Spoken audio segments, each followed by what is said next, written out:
Hi guys, welcome back to dream UK. आज की video में ना हम उन हैबिट्स के बारे में बात करेंगे जो जनरली स्टूडेंट्स या जो लोग यूके में रह रहे होते हैं, इंडिया से आके कहीं से भी आके वो डेवलप कर लेते हैं। And at the end of the day उसकी वजह से वो अपने बहुत ज़्यादा पैसे वेस्ट कर बैठते हैं। और आज के टाइम में जब इन्फ्लेशन यूके में हर जगह ही बढ़ गया है वैसे तो, बट यूके में भी बहुत ज़्यादा इन्फ्लेशन बढ़ गया है। हर चीज़ का प्राइस इतना ज़्यादा हो गया है, रेंट का प्राइस ज़्यादा हो गया है, खाने का प्राइस ज़्यादा हो गया है, ग्रोसरीज़ का प्राइस ज़्यादा हो गया है, बाहर जाके कुछ करने का प्राइस ज़्यादा हो गया है। तो ऐसी सिचुएशन में ना आपको कुछ हैबिट्स मेंटेन करके रखनी होती हैं जिससे आप सिस्टमैटिकली अपनी सेविंग्स इंक्रीज़ करो या मेंटेन करो और ओवर स्पेंड ना करो। और कई बार क्या होता है, आप जाने अनजाने कुछ ऐसी चीज़ें कर बैठते हो जिसकी वजह से आपके पैसे बहुत वेस्ट हो जाते हैं। तो आज की वीडियो में हम ऐसी 10 या 11 बैड हैबिट्स के बारे में बात करेंगे, शायद जिसके बारे में आपने रियलाइज़ भी नहीं करा होगा, बट उसकी वजह से आपके पैसे बहुत वेस्ट होते हैं। तो चलो वीडियो को स्टार्ट करते हैं।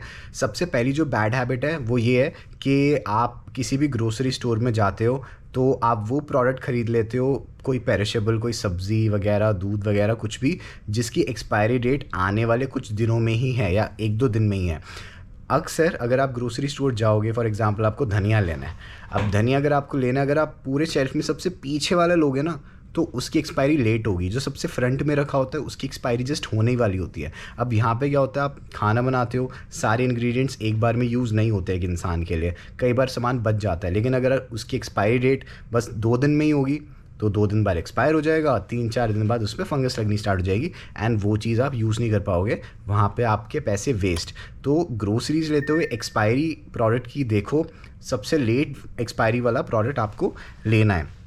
नेक्स्ट जो चीज़ है, अगर आप खुद की एक अकोमोडेशन में रह रहे हो, जिसका आप घर वाली अकोमोडेशन जहाँ पे आप रेंट दे रहे हो, आप हीटिंग का बिल, इलेक्ट्रिसिटी का बिल खुद पे कर रहे हो, तो देखो यहाँ पे ना जो गैस है वो बहुत ही ज़्यादा एक्सपेंसिव है। मेरी अकोमोडेशन में भी पता नहीं क्या इशू है, अगर मैं पूरे दिन अपनी हीटिंग ऑन करके रखूं तो एक दिन का बिल 3 से 4 पाउंड्स आ जाता है। तो सिर्फ गैस का बिल अगर मैं 30 डेज़ हीटिंग ऑन रखूं तो 120 पाउंड भी बन सकता है ईज़िली। तो ऐसी सिचुएशन में आपको, अगर आपकी भी गैस बहुत ज़्यादा आती है, उसका बिल ज़्यादा आता है, तो आपको ये चीज़ ध्यान में रखनी है कि गैस को कभी भी फुल पावर पे ऑन मत करके रखो। आपको मीडियम पे ऑन करके रखना है, क्योंकि कई लोग क्या करते हैं, जैसे मैं भी करता था, शायद और भी लोग करते होंगे, कि मैं फुल पावर पे ऑन करता था, सोचता था थोड़ी देर ऑन रखूँगा, गर्म हो जाएगा तो बंद कर दूँगा। बट उसमें क्या होता है, फुल पावर में बहुत ज़्यादा गैस वेस्ट होती है और आपके ज़्यादा पैसे खर्च होते हैं। इंस्टेड आप ज़्यादा टाइम के लिए ऑन रखो, लेकिन 3-4 पे ऑन रखो। घर ग्रेजुअली गर्म होगा तो ग्रेजुअली ठंडा भी होगा।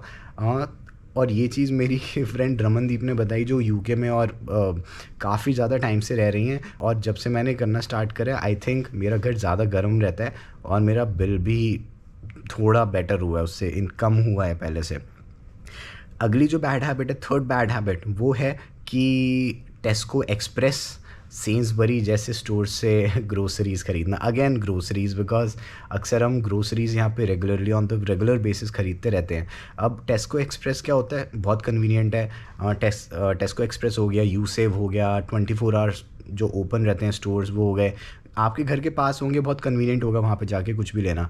बट वो कन्वीनियंस एक चार्ज के साथ आती है। इन स्टोर्स में सामान रिलेटिवली महंगा मिलता है बाकी स्टोर से। अगर आपको अफोर्डेबल शॉपिंग करनी है, आप लिडल पे जाओ, ऑल्डी पे जाओ, एसडा पे जाओ। Asda is just like Tesco with all big brands but a bit more affordable.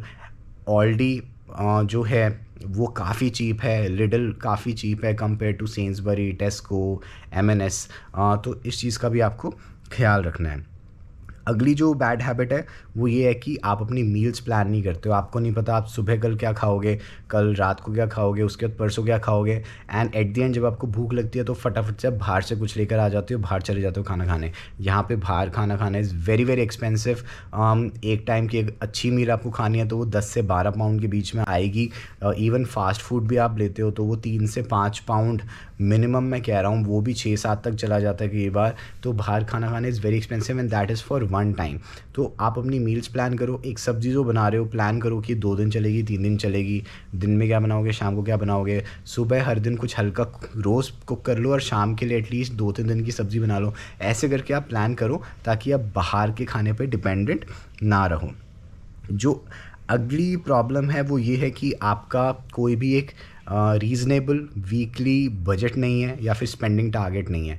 अगर आपका वीकली बजट ऐसा नहीं है कि आपको इस वीक मैक्सिमम 100 पाउंड खर्चने हैं या उससे अगली वीक मैक्सिमम 200 पाउंड खर्चने हैं, ऐसे केस में आपके पैसे बहुत खर्च होंगे क्योंकि आपको पता ही नहीं है आपका टारगेट क्या है, आपका बजट क्या है, तो आप ज़्यादा खर्चोगे एंड एट दी एंड आप ऐसी पोजीशन पे आओगे कि बंद ख़त्म भी नहीं होना और आपके पैसे ऑलमोस्ट ख़त्म हो गए हैं। तो ऐसी सिचुएशन से बचने के लिए एक स्पेंडिंग टारगेट रखो या फिर एक सेविंग्स टारगेट रखो, ताकि आपके दिमाग में हमेशा ये चलता रहे कि आपके पास एक्चुअली में पैसे हैं कितने और आपको बचाने कितने हैं।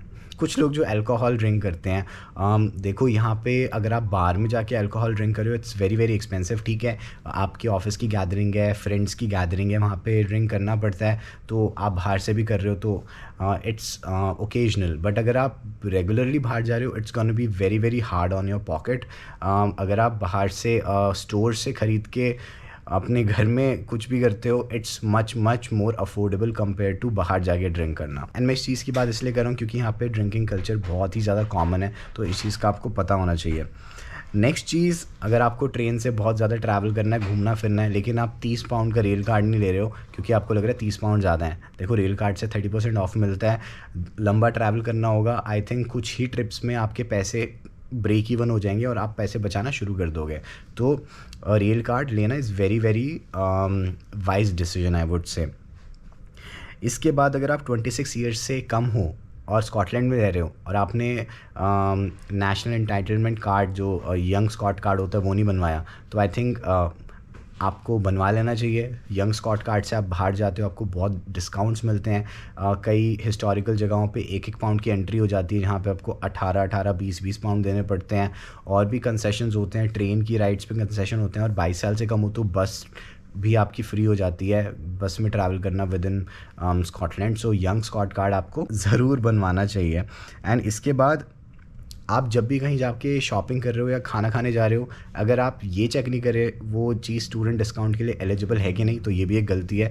अगर आप एक स्टूडेंट हो तो कहीं पे भी कुछ परचेज़ करो, एक बार पूछ के देखो वहाँ पे कोई स्टूडेंट डिस्काउंट है कि नहीं, चाहे वो ग्रोसरी स्टोर हो या फिर कोई रेस्टोरेंट हो या फिर कोई बुक शॉप हो या फिर और भी कोई जगह हो, कोई किसी जगह की टिकट हो, ज़ू की टिकट हो या फिर और भी कोई एक्टिविटी हो। अक्सर स्टूडेंट्स के लिए यूके में बहुत डिस्काउंट्स होते हैं, तो प्लीज़ पूछना कि स्टूडेंट डिस्काउंट है कि नहीं, उससे आप पैसे बचा सकते हो। नहीं लोगे तो एट दी एंड आपको स्टूडेंट लाइफ के बाद तो एनीवे आपको ज़्यादा पैसे देने ही है, लेकिन जब तक आप स्टूडेंट हो तब तक स्टूडेंट डिस्काउंट्स को चेक करना मत भूलना। अगर आप किसी भी ग्रोसरी स्टोर से ग्रोसरीज ले रहे हो तो उनका लॉयल्टी कार्ड अगर आपके पास नहीं है तो I think that's a big mistake. अगर आप एस्डा से शॉपिंग करते हो तो वहाँ पे एस्डा रिवॉर्ड्स होते हैं, जिस पे आप कुछ भी शॉपिंग करते हो आपको थोड़े थोड़े रिवॉर्ड्स मिलते हैं जो कि एक्चुअल पाउंड्स में कन्वर्ट हो जाते हैं।